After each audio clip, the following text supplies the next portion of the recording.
आदरणीय राष्ट्रपति जी हम सबको संबोधित करने के लिए आई और जिस गौरव और सम्मान के साथ सेंगोल पूरे प्रोसेशन का नेतृत्व कर रहा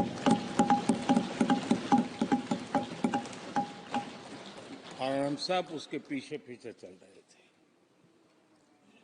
नए सदन में ये नई परंपरा भारत के आजादी के उस पवित्र पल का प्रतिबिंब जब साक्षी बनता है तो लोकतंत्र की गरिमा कई गुना ऊपर चली जाती है।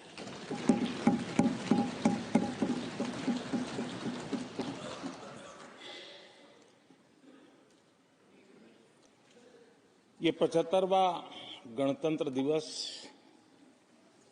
इसके बाद संसद का नया भवन, सेंगोल की अगुवाई,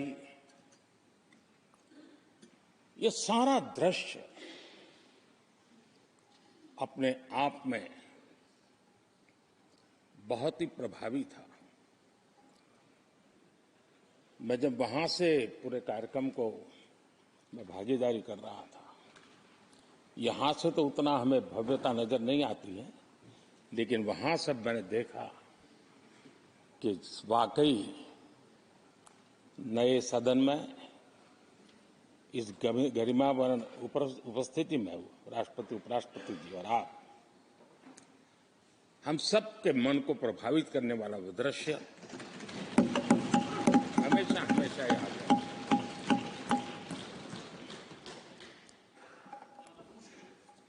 जिन माननीय करीब 60 से ज्यादा माननीय सदस्यों ने राष्ट्रपति जी के आभार प्रस्ताव पर अपने अपने विचार रखे हैं, मैं विनम्रता के साथ अपने अपने विचार व्यक्त करने वाले सभी अपने माननीय सांसदगण का आभार व्यक्त करता हूं। मैं विशेष रूप से विपक्ष ने जो संकल्प लिया है उसकी सराहना करता हूं। उनके भाषण के एक एक बात से मेरा और देश का विश्वास पक्का हो गया है कि इन्होंने लंबे अरसे तक वहां रहने का संकल्प लिया।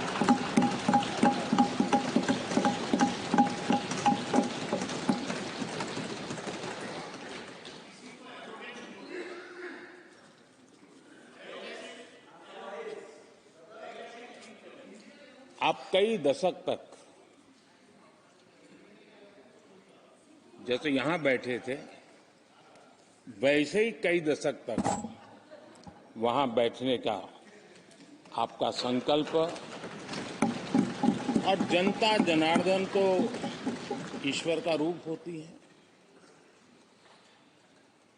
और आप लोग जिस प्रकार से इन दिनों मेहनत कर रहे हैं, मैं पक्का मानता हूं कि ईश्वर रूपी जनता जनार्दन आपको जरूर आशीर्वाद देगी और आप जिस ऊंचाई पे हैं उससे भी अधिक ऊंचाई पर जरूर पहुंचेंगे और अगले चुनाव में दर्शक दिशा में दिखेंगे।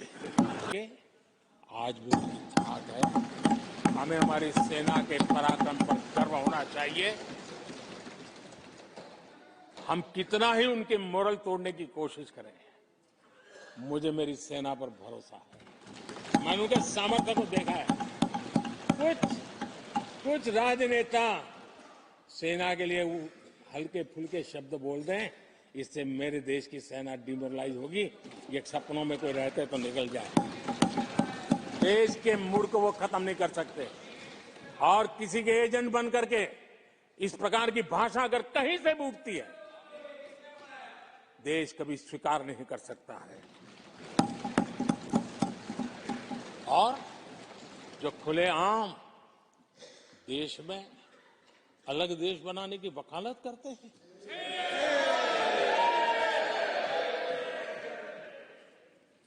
जोड़ने की बातें छोड़ो, तोड़ने की कोशिश करिए। यार, आपके अंदर क्या पड़ा हुआ है? क्या इतने टुकड़े करके अभी भी आपके मन को समाधान नहीं हुआ है? देश के इतने टुकड़े कर चुके हो आप, और टुकड़े करना चाहते हो? कब तक करते रहोगे? आदरणीय अध्यक्ष जी, इसी सदन में अगर कश्मीर की बात होती थी तो हमेशा चिंता का स्वर निकलता था, छिटाकशी होती थी, आरोप प्रत्यारोप होते थे। आज जम्मू कश्मीर में अभूतपूर्व विकास की चर्चा हो रही है और गर्व के साथ हो रही है। पर्यटन लगातार बढ़ रहा है। G20 समिट होती है वहां, पूरा विश्व आज उसकी सराहना करता है। आर्टिकल 370 को लेकर के कैसा हवा बना के रखा था। कश्मीर के लोगों ने जिस प्रकार से उसको गले लगाया है, कश्मीरी जनता ने जिस प्रकार से गले लगाया है, और आखिर के ये समस्या किसकी देन थी? किसने देश के माथे पर मारा था? किसने भारत के संविधान के अंदर इस प्रकार की दरार करके रखी हुई थी? आदरणीय अध्यक्ष जी, अगर नेहरू जी का नाम लेते हैं तो उनको बुरा लगता है, लेकिन कश्मीर को जो समस्याएं झेलनी पड़ी उसके मूल में उनकी ये सोच थी और उसी का परिणाम है देश को भुगतना पड़ा।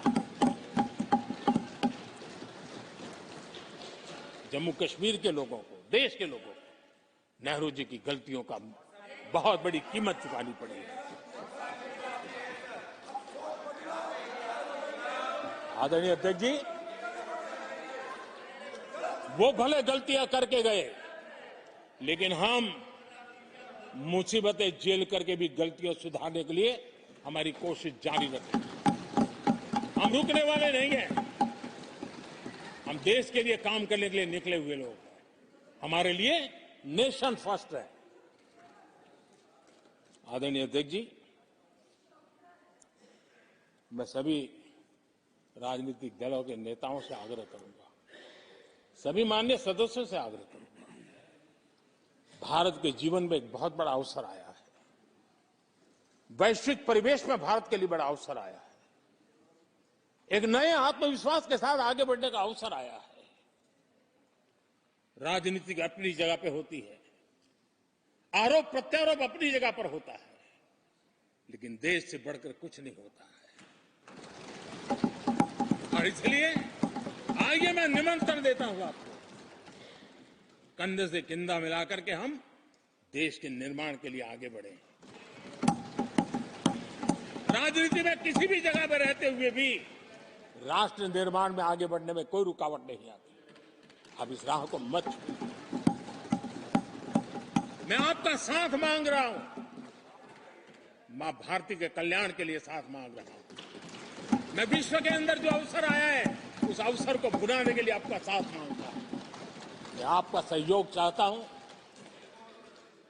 140 करोड़ देशवासियों की जिंदगी को और समृद्ध बनाने के लिए और सुखी बनाने के लिए।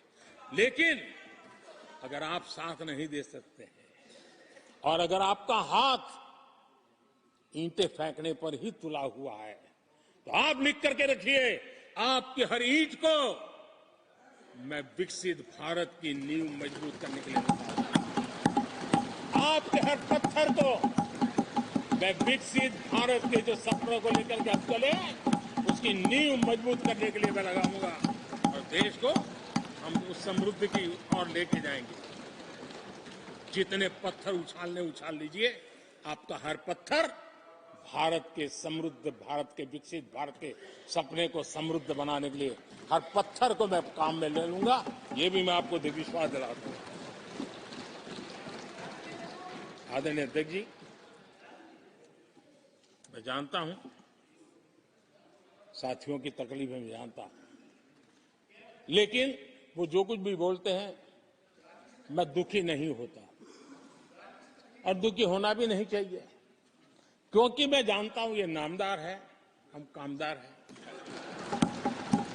और हम कामदारों को तो नामदारों से सुनना ही पड़ता है। ये तो नामदार कुछ भी कहते रहें, कुछ भी कहने का उनको तो जन्मजात अधिकार मिले हुए हैं और हम कामदारों को सुनना होता है, हम सुनते भी रहेंगे और देश को सहजते भी रहेंगे, देश को आगे बढ़ाते रहेंगे।